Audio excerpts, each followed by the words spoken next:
Bonjour à tous, Tatiara.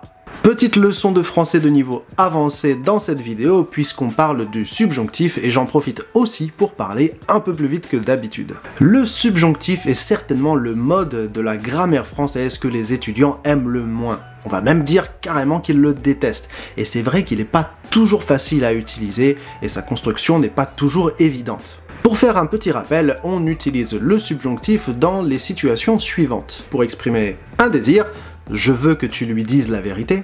Un sentiment, j'ai peur qu'elle se mette en colère. Une attente, j'attends qu'il finisse ses leçons. Bon, ça peut être aussi une obligation, il faut que tu ailles au travail. Ou encore un doute ou un jugement, bref, on est vraiment dans le registre de l'émotionnel, du subjectif. Dans tous les cas, on le voit facilement, le verbe au subjonctif est précédé du mot que qui se trouve même devant le sujet. Et c'est bien là le problème, parce que l'on est souvent tenté de mettre le verbe qui suit ce petit mot que au subjonctif, alors que ce n'est pas toujours le cas.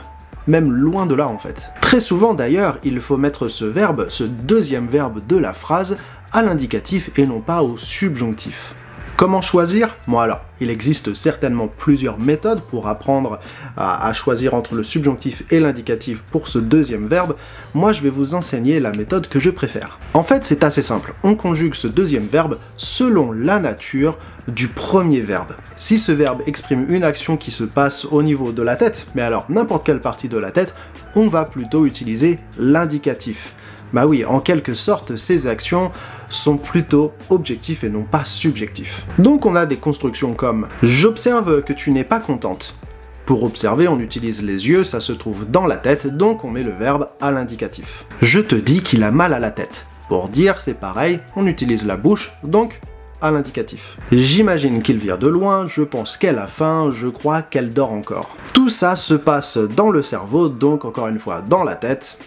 On met le deuxième verbe à l'indicatif. Les autres verbes, ceux qui seront donc suivis du subjonctif, impliquent plutôt des notions subjectives. On va parler plutôt d'émotions, ça se passe en dessous de la tête, dans la poitrine ou dans le ventre par exemple. Je regrette que tu ne viennes pas, j'ai peur qu'elle soit déçue, je suis désolé que vous ne vous sentiez pas bien, j'ai honte qu'elle soit de ma famille, etc. etc.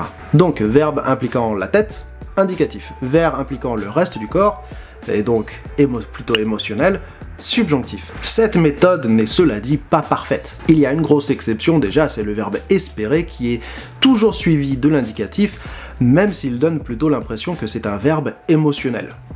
Donc on a des phrases comme « j'espère qu'il est sain et sauf ». Ensuite, les verbes d'ordre. Donc là, on aurait plutôt l'impression que ça vient de la tête, mais ces verbes d'ordre sont suivis du subjonctif. J'ordonne qu'il aille à l'école à vélo. J'exige que tu me fasses un rapport. Et enfin, les verbes croire et penser au négatif sont suivis du subjonctif, alors qu'à l'affirmatif, ils sont suivis de l'indicatif. Je ne pense pas qu'il soit d'accord. Il ne croit pas qu'il y ait une erreur. L'idée ici, c'est que si l'on ne croit pas ou si l'on ne pense pas, en gros, cela veut dire que l'on a un doute et donc on met au subjonctif. Ah, et dernier petit point sur le sujet subjonctif-indicatif, les constructions impersonnelles, celles qui n'utilisent que le pronom personnel « il », sont toujours suivies du subjonctif. Il faut que tu te rendes plus tôt au travail aujourd'hui. Il est dommage que tu ne me fasses pas confiance. Et voilà! Tada! Bien entendu, il y a encore beaucoup d'autres choses à dire, notamment dans les cas où l'on peut utiliser ou le subjonctif ou l'indicatif, mais pour cette vidéo, c'est déjà pas mal.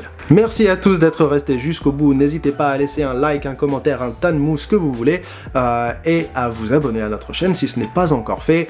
N'hésitez pas non plus à nous contacter si vous souhaitez recevoir des cours personnels de français en ligne. Je vous dis à très bientôt, bonne journée à tous et à plus!